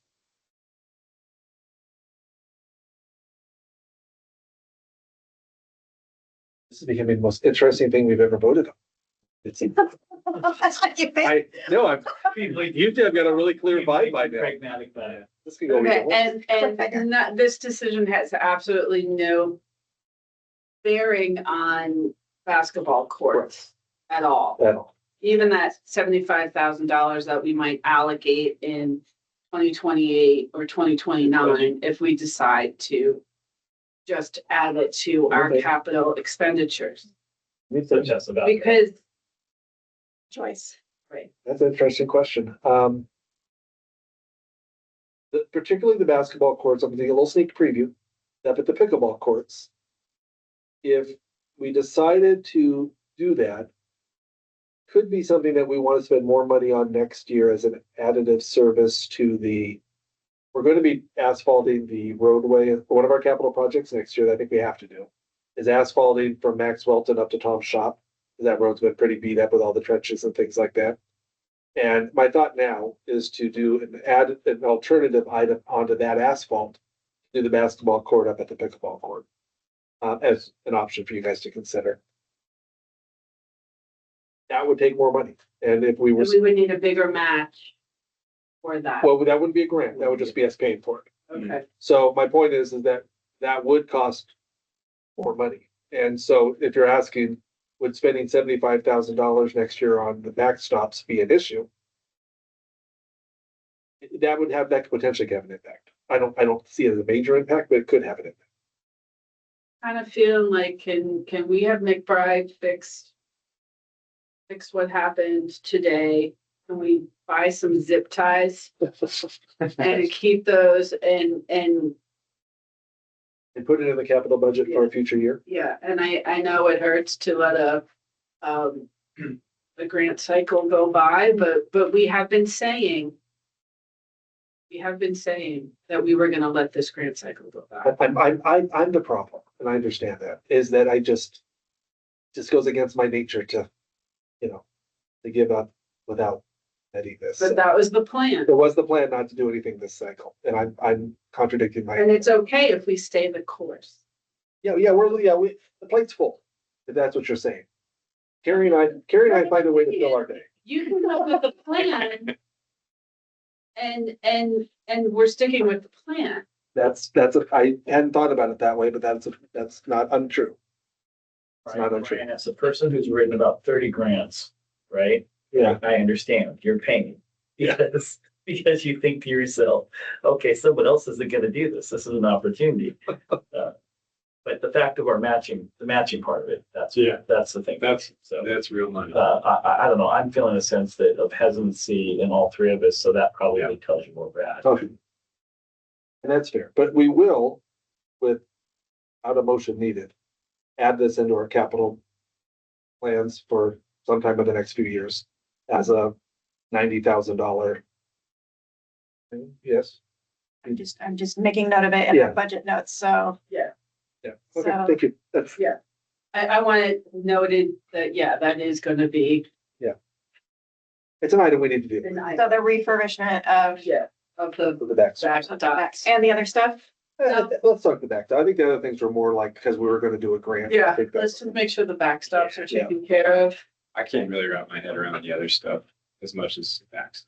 I think the other stuff was because we're doing a grant, you want to maximize I don't think, I agree. I think black fencing around that parking lot down below would be nice. But- Right now, the split rail they got looks also just fine. Okay. Well, thank you. That was an interesting quandary. How many backstops are we looking? 4. Yep. Okay, well, now that that's done, let's talk basketball. So, again, I'm going to recommend tonight that we do nothing with basketball. So I'm going to tell you what I'm thinking about basketball and just kind of get your feedback so that I know how to attack it going down the road. Like I said, to me, more basketball or even multi-sport courts, futsal / basketball, something like that that can do more things.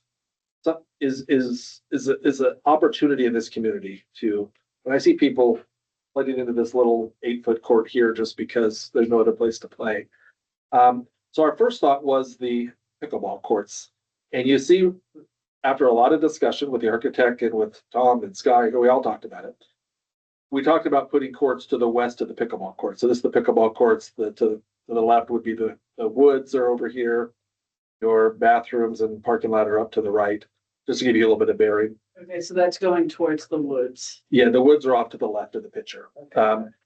The architect said that if you ever want to put pickleball courts to the west of where these are, where the basketball court here is showing, you might have a real hard time with the permitting. That many courts with the stormwater and the dispersion because they kind of fought him a little bit on this one. So he goes, if you ever want to add more pickleball courts, and sometime we might, he goes, I think you want to go north. Clearly, he goes, it'll be a lot easier to get signed off on to add them to the top. So in other words, just make a big straight line up. So our thought was we don't want to put a basketball court up there because that could limit the opportunity for pickleball courts in the future. And really, this conversation started with our asphalt bid was $27,000 less than what we have. So we have $27,000 this year. So the conversation became, well, the company's coming out, they're doing the asphalt work, they're doing it right here. What if we had them just do another court and at least get the court down, and then we can build on that? So up until this morning, that was kind of my hope, is that we could get a number that we could work with. But unfortunately, the asphalt company, I don't really understand the logic. Their bid came in at $2.19 a square foot to asphalt that parking area to the next of it. Same thickness, 1.5 inch asphalt. When I asked him, what if we wanted to do this? He gave me a number of $3.23 a square foot. So I went back to him and said, well, can you just give me the same number? And I think I can get this through. I think I can get this done. And he goes, well, yeah, no, not quite, because it might take us more than one day if we have to do that extra work. Okay. He goes, so then he gave me a third number, and the third number was $3.50. So either I'm really bad at negotiating, and I'm like, okay. I said, so that's not going to work, because at that point, we don't have that. It'd be more than the 27 to do it, because we also have to get the site graded and gravel, and it's more than just the asphalt. So, but I still think this is a nice area, and I think it becomes my thinking of, because it becomes it does. What's that? That's a full-size basketball court. It may not look to you like that, but it is. Okay, And the thought process would be is you had 3 hoops. One would be like an 8-foot hoop, so younger kids can play. And it also gives a place, because one of the feedback we're getting on the pickleball courts early, the parents who bring their kids and let their kids ride the bikes or play on the other courts, which particularly the bikes we don't want out there when the thing is painted, because we don't want bike marks. So it kind of gives a play area off to the side where parents who can come out and play pickleball, but let their kids play somewhere. So my thought process. Part of my newest running route, I make sure to go by there all the time. Oh yeah. Every time, all 3 times. I've most recently done it. There's been kids, bikes, and chalk. Oh, Latest. I haven't heard about So- shock. They're using the asphalt because there is not asphalt everywhere. Interesting. You don't live in an asphalt jungle. And I get that. If you're a kid or you're a parent, now to your point, the parents are playing pickleball. Yeah. The kids are screeching around on their bikes. Yeah. Right. And I knew that was probably when I saw that the design was being put by the pickleball courts. I assumed that was probably the thought, soccer players included, right? That Yeah. You've got all these things, and okay, Billy, you go play hoops over there. Yeah, or even just go ride your bike on there if it's empty. I think right now the courts are black, so those bike tires don't bother me, but in about a month, when those courts are beautiful, Yeah. and those bike tires start becoming black marks in the courts. I mean, there is rule sign posted there. Yeah. So I asked Sky to make a specific sign to no bikes, no scooters, no things with wheels, kind of thing. But I think for funding something like this is where we get into next year. I say, we got $120,000 in our capital budget for next year to do the asphalt up to Tom's shop. What if we made that an alternate item? What if we say, this is, asphalt, this is the main item, but give us a price for what it would take to do 5,000 square feet here too. Because usually when you package it there, you're getting a better deal. And we could, if we wanted to, still take the extra money we have this year. We have 27 under budget. And we could, if we feel strongly about it, hire someone to, at the end of the year, grade it, get it prepped, get the rock and everything ready so that the asphalt would simply be just asphalted. Obviously, there's a risk there if we don't get the money the following year, but if it's ready, it's a lot cheaper, right? If all you're saying is bring your asphalt truck in and do a couple swipes. So that's one thought. The reason this doesn't work with RCO is that the architect's strong opinion was anything west of the pickleball courts, you're going to have a hard time getting RCO to fund. Like they're not going to, because they don't think the county's going to do the permitting. So, he goes, it's not a huge issue other than you might get more pushback. And he goes, you're not going to get, and also it's something this small. But if the county wouldn't permit it, Right. how would we do it? Well, we don't need a permit, just put a piece of asphalt in our park. No? No, we're doing that. We're doing that in our next item. And it's not a safety issue. It's not things are gonna flood issue. It's just that they've got these dispersion rules that they have to follow. And he goes, we're really close on our pickleball courts as far as their standard. And he goes, but we were good. He was sure they wouldn't approve an entire set of courts to the east of it. He goes, a single basketball court, probably, maybe. And he wasn't as concerned about it. like you might get that passed, but I would hate to go through this whole process of trying to get funding for something and be like, we can't do it, or be forced to build it to the north, blocking off our ability to have pickleball courts in the future. But we could put a piece of asphalt in our park. That's not a permittable thing. And you have the other design on there as well. Yes. So you mean the SWAC? SWAC. So this was the other place that I think actually makes a lot of sense to me, because as we talk about this being we're at the pool site now. So here's Max Welton to the left. This is phase 2, but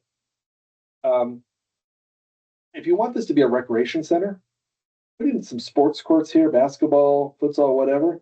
What an opening that would be when you have your schools right there, Wednesday early release, have basketballs at your front desk where kids could check out and just go out and shoot. For a relatively small price, because it's pretty flat ground. You got to grade it, throw some asphalt down, put some hoops up. It doesn't take a lot to make this into an interesting spot. There, you can even talk about doing lights, because you could be open later. People aren't going to get locked in because you're not in a locked parking lot.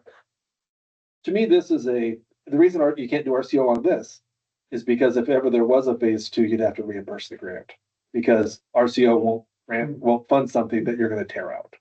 I asked. I said, if 10 years from now we decided to put, a gymnasium there, she goes, yeah, no, that'd be a problem for us. So, okay, fair enough. But if we just pay to put asphalt down and a couple poles, that's something that I'm thinking with a strong contingency number that later this year, early next year, I come back and say, what do you guys think about using this grant? The worst thing that's going to happen is that we get a rich donor who wants to build a gym and we've got to tear up some asphalt, right? It's not the big investment, and so it's not, but what I think it does to that space is it makes it feel more like a recreation center. You've got a real outdoor option to do something where kids can go play, have some fun. Parents can sit and watch their kids play. But it doesn't solve the problem of the kids gonna do while their parents are playing pickleball. In my experience, Yeah, Carrie's been they're out there. also, they've been running over to the playground, is what I've been seeing. There's a playground, yeah. And they've been playing pickleball as well. What, is there room where our current basketball court is to get another one side by side there? No, not easily. Too I mean, small. it's too close to the property. But you bring up a good memory cue to me, which was I also think these courts here at this location, we could get some outside funding. I think with that 3-on-3 tournament right next door, there'd be a lot of interest in some fundraising. I think the local groups that have supported our basketball and sports courts before And would be it interested. would be good for futsal and stuff like that. If we pay to get futsal cording around, fencing around it. And I apologize, I'm not sure in the packet if the picture came out better, but this corner in the bottom right actually is just that. It's a sports court with futsal around the perimeter with basketball hoops, so it can go either way. Small. So, I like the idea of having something be yeah, multi, me too. Yeah. especially at the recreation. Yeah, but how cool would that be? And you come in and, play futsal in the winter, you play shoot some baskets, check the balls out at the desk. It really becomes much more of a rec center feel. Well, and the location as well. The location is by all the schools, and Yeah. even though the other ones will walk and you can get there, I Mhm. guarantee you that will get usage. Yeah. Especially for checking balls out. Yeah. Right? If you don't even have to have a ball, just come Yeah. borrow I it. just- At my old center, we had like 10 balls under the desk at all times and we never bought one. Because inevitably someone brings the ball and leaves it because they forget it. And all of a sudden you're collecting basketballs.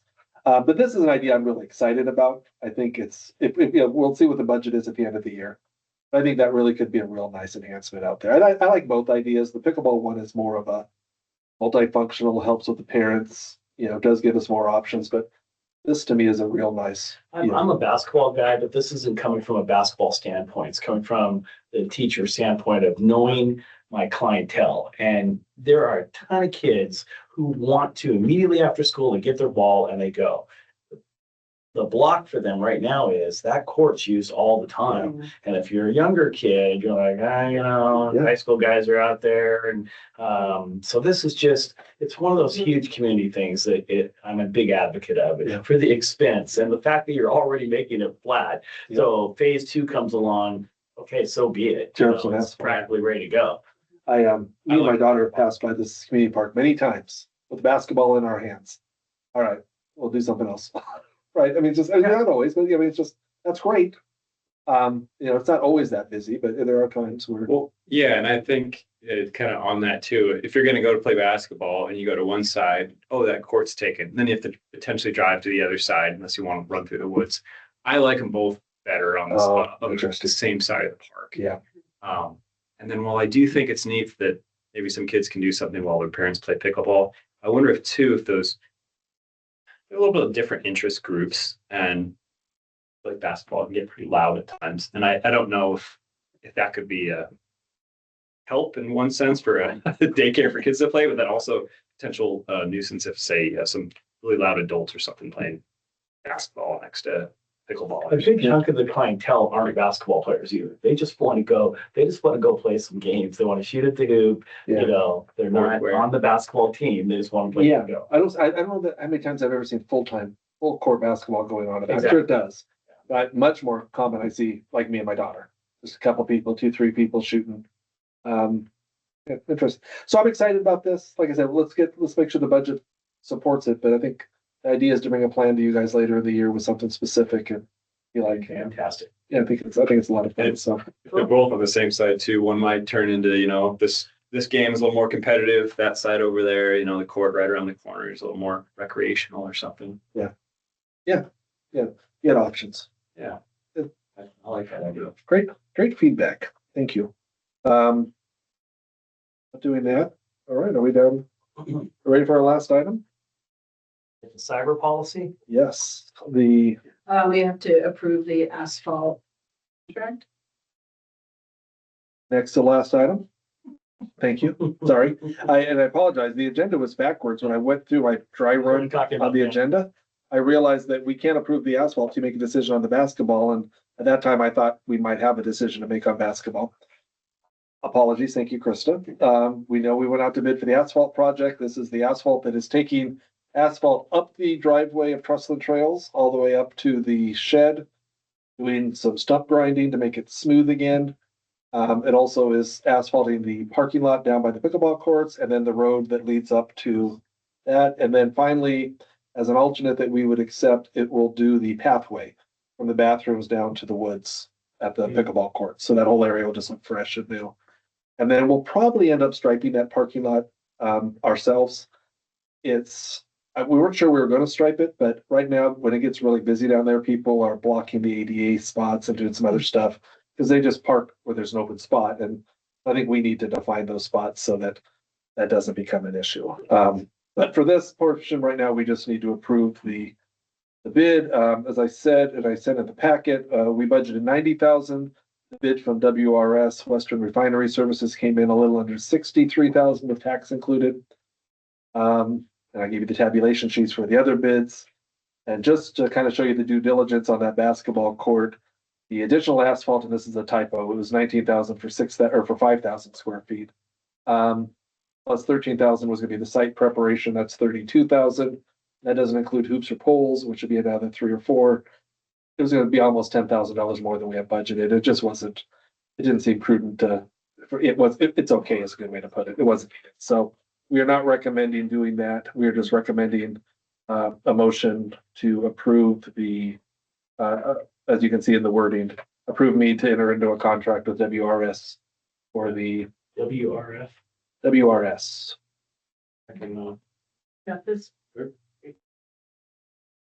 I'll make a motion to authorize a executive director to enter into a contract with Western Refinery Services to provide asphalt to the entrance to Trustland Trails and the pickleball court parking lot, an amount not to exceed $63,000.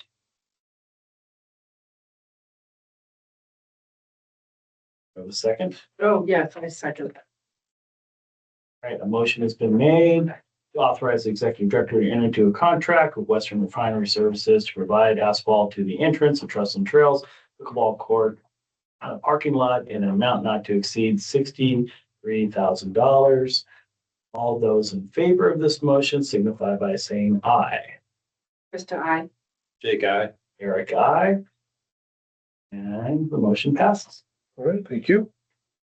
Going on that tomorrow, we asked the contractors that bid to do the work in June. And so I haven't confirmed they'll be able to, but that's our goal. We want to get past soccer season, but also want to get it done before fall. So we'll get that done before the busy summer of hiking. So, all right, now are we ready for the final item? Cyber. Which is our cyber policy. This is something we've been kind of playing with. We do have some cyber policies in our policy manual, but felt it important, particularly with the growth of our staff team about to happen, that we actually put some real policy in the words, which was in your packet to review. Would be open to any questions or concerns. Otherwise, I didn't have any concerns, but it's always kind of interesting, and you addressed it in there. But when a person is on their computer at the workplace and they get an email that's private, or they buy something off Amazon, or you know what I mean? There's that gray area in there. Yeah. And it's a tough one. As technology changes, that the rules of that change, right? right. So that's where my mind went, is how do you allow a person, granted, most people have cell phones and they have access to other means, right? Yeah. And that's a game changer. I'm just thinking about even my work environment. It's, all right, you know, what you're trying to get a hold of me at work. Right. Well, what's the easiest way to do that? Is it the phone or is it on a computer? Yeah. And it's a gray area there, but I think it's addressed there enough. It is great. We talked about this as a staff as far as, okay. Yeah, I worked at over the years, I've gone through policies of no personal internet whatsoever. That's okay. Well, you can use the internet for personal appropriate sites during your breaks. And it's all this great. And then this came around. Right. And when this came around, it's like, okay, well, I can tell you can't use that, but I can't tell you can't sit around and do this. And so it's how do you keep your staff, and then from a work standpoint, you certainly want to make sure you know what people are searching. You hop on Amazon or ESPN or whatever for 5 minutes, and that's not going to ruin your day. But there's other sites, go to a gambling site or something, and we're going to have another conversation. Realizing that everything you go on to becomes public record, and someone can can ask for your search history. There's a lot of gray, and you work for a public entity, you know exactly what I'm talking about. It's this, this is a work computer, but you're also got other things that can hit, like what I just heard there's a tornado coming. Let me get on Como News. Right. Is that a personal use? I mean, it's all this weird. You think it's always going to be cut and dry, but It's not. It's very gray. Too much. And then you got filters on it. I know, I mean, we're on the school district thing, and there's filters, which there should be. And where's the line on that filter that you want on? Yeah. And so this is a good start. It certainly might be a fluid document that we make changes to. One of as the time things goes I on. saw was excessive use. That term, excessive use. And I think that's an interesting term because let's say, for example, someone is shopping at work and now there's 3 hours devoted to shopping. You have not done any work for the organization. And you laugh at this, but it's How happening. did you get access to It's Sky's happening. computer? Yeah, I think the difference there is we're talking about productivity and, Yeah. you know, work ethic and, you know, actually getting your job done Right. versus people, you know, allowing people to have personal lives to a degree that interfere with our work occasionally, you know. I check my personal email, Right. you know. And it doesn't have to be shopping. That's just an example. Could be Yeah. checking your. Around here, shopping might be work. I was gonna say, it's sourcing and that actually takes a tremendous amount of time. Yes, it was. Well, and then you have a difference between hourly employees and exempt employees. Exempt employees get paid by the day and they're responsible to be available all day. But hourly employees, you're paying for that hour. You're paying, you know, so you kind of, there's a whole, it's an interesting and ultimately, what I have found is you have to have staff you trust and they have to get the job done. And when they're getting the job done and you can trust them, then I don't care if you hop on ESPN and check your March Madness score, you know, for a couple minutes, because I trust you. I know that's not going to be your whole day. You know, so it's, yeah. I use that word excessive because I saw that and I thought that was an interesting way to express, to give you the ability to address it, but at the same time, you know, there's an addiction there too. We're having a lot of talks about the anxious generation. Sure. And it's there. I don't care how old you are. You can be 45 and addicted to this, right? Right. So that plays into what we're talking about. Yeah. And that's why I bring up that term excessive, Yeah. because you as a supervisor might say, hey, you know, I really like you, but your work time is minimal. And yeah, your output is not there because it's being impacted by excessive use. So that was just my thought on it, that seeing how technology is changing. And social media is another one. It's like, okay, there's a difference between checking Amazon real quick and I'm on TikTok for an hour at work. And you know, we're gonna be dealing with front desk staff. We're sitting at a computer on a Sunday afternoon. Is work related as well. Can be. Depending on their Great. reason. Depends what your job is, but I'm thinking about like the front desk staff that are sitting there on a Sunday afternoon and no one's coming in and what are the boundaries that I care about and versus, you know, versus what are the, these are the things that we'll be struggling with, Eric, and as But some of it's gonna leadership. be like, well, nobody's coming in. It's like, oh, because it's a Saturday before Easter and Right. there are all these Easter egg hunts going on that I'm seeing in my social media. That's where everybody is. Then as a boss, I say, yeah, is the party room been cleaned up? Has the, you know, has the floor been swept? Have we filed everything? You know, so you play, it's gonna be fun. It's gonna, like I said, it's gonna be a lot of fun. But for now, I think that's a good, personally, I think it's a good start. It certainly might get tweaked as we put the boat in the water and find out where the holes are. I liked it, and I think you mentioned something in there about on breaks and whatnot. You know, doing your personal use. There'll be a little changes for you guys too, the multi-factor how is the word? Multi-factor authentication. Thank you. That last word always gets me. Oh, So there's gonna be a few little steps. What's gonna happen is before we make any changes that'll impact you, Sky will send an email saying, hey, this is coming. No, this is what you have to do. But that's part of the policy. And so just know that those little things, anything that affects you guys directly, Sky will communicate and be available. Which is what he does. Oh, so well. as long as I can change my password every other day, then I'm. You can definitely change. Just keep adding a number. Yeah, related to that is making sure that you have a backup or Oh, yeah. email associated with your work one, because you can't reset your password if there's not a backup method for it to go You guys to. not have that now, We can do it here, but you can't yourself. What? but you have it. You have the dual authentication, just like the school district does, I assume, right? Yeah. So it comes to your phone Oh, or something. or something you choose. For me, it's my phone. Yeah. That's the idea, that you can't change your password without going through that process. Yeah, that's part of It is for us anyway. Yeah, Right, so Krista Yes. can't change your password because you walked away from your computer.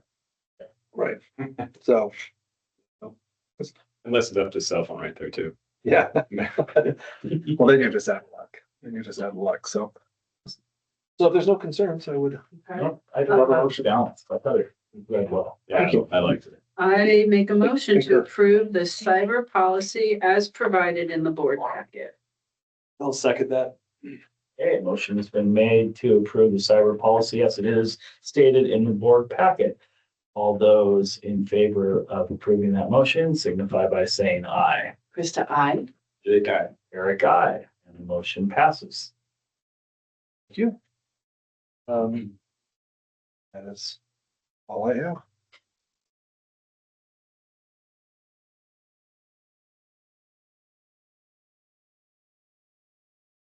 You adjourned?